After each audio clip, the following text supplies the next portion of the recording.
In 2006, Empower Peace launched its largest program to date, Women2Women.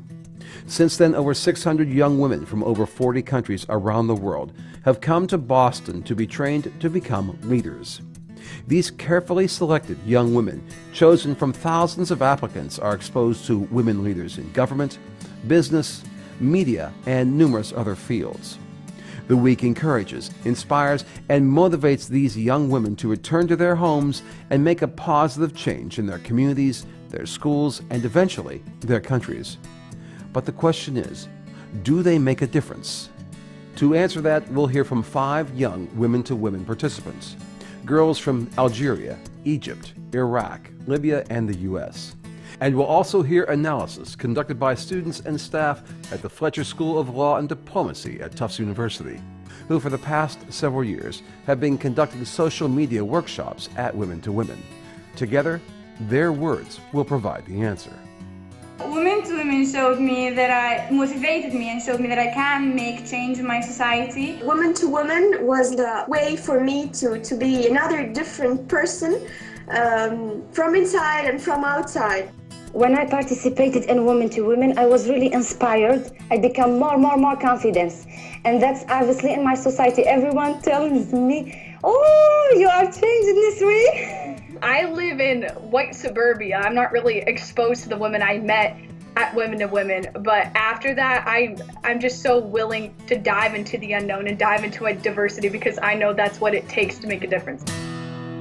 Being motivated is one thing, but what about action? What did they do with what they learned? Domestic violence in Iraq is a major problem. Many women here are subject to this type of violence, and they are even unable to talk about it. So thus I decided to work on this problem when I returned back to my country. We had the idea of visiting high schools because they are the building blocks of our community. We visited high school for girls and another high school for boys.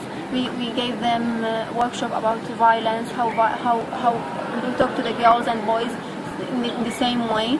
We talked about how violence is a bad way of treating situations. Fatima in Iraq was able to motivate her male colleagues to tackle this female issue. We had a workshop about how to empower women and what are the rights of women.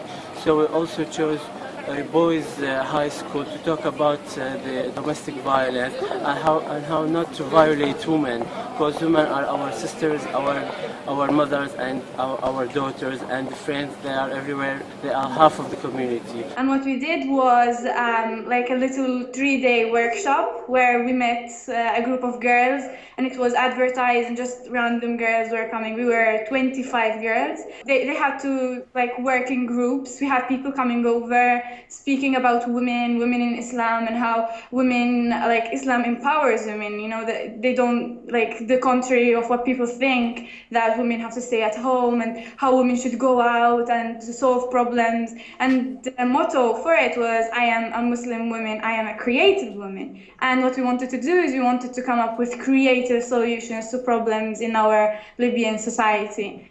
And the girls worked on 4 problems, and then we came up with a report. We sent the report to the General Assembly, which is like the parliament that we have. We posted them on Facebook, and we tried to just basically spread around the world of the solutions and what we made. One of the feedback that really struck me was a girl that said that it was the first time that she's been in an environment in Libya where women discussed something other than marriage and clothes and traditional things. And she said she's so excited. She said that she really wants to meet with more women to discuss real problems, because in our society it's always thought that problems or political problems are something that men should discuss. So, and the girls were really, really excited, and actually now they're thinking of starting it in university, in the art department in the University of Tripoli, where girls will just meet and just talk about things like that. I've generated a campaign called Half the World, and from its name, it's obvious that it's tackling the women's rights. As I believe from Women2Women that women's rights are human rights and human rights are women's rights. So I tried to tackle the women's rights from my own perspective in my community and make a difference in the Egyptian stereotypes about women's rights and women in Egypt or in Cairo, how they affect the community. But at the beginning, we were just working on sexual harassment, and now we are working on different topics, but all related to women's rights.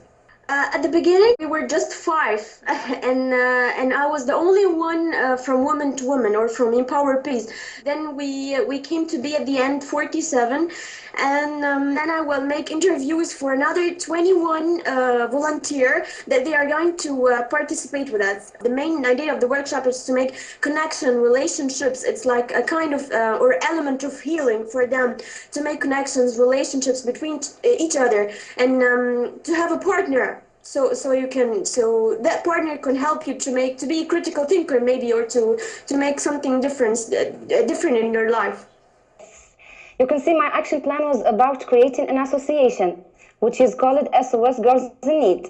This association was created by a group of teachers and students, among them me. Its goal is to offer help for poor girls who are really in need of materials to continue their studies. Example, school things, clothes, etc. I collect money every day from different companies in order to offer help for these girls. My second, actually, it will be my next activity, is visiting infirmary, finally, to offer help for those old people who are neglected, especially old women. I'm going to discuss with them their life and their experiences. I decided what to do in college with my life thanks to Women2Women. I was very unsure for a long period of time, and then I went there and I knew I had to travel and constantly meet inspirational people in my life in order to make a difference in the world. And since then, I've never looked back. After meeting all the women from North Africa and the Middle East, I knew the best way I could connect with them and make connections from my country to theirs was to study Arabic. So since Women2Women, I've really had my future set. I feel so confident in what I'm going to do, and that is going to make a difference.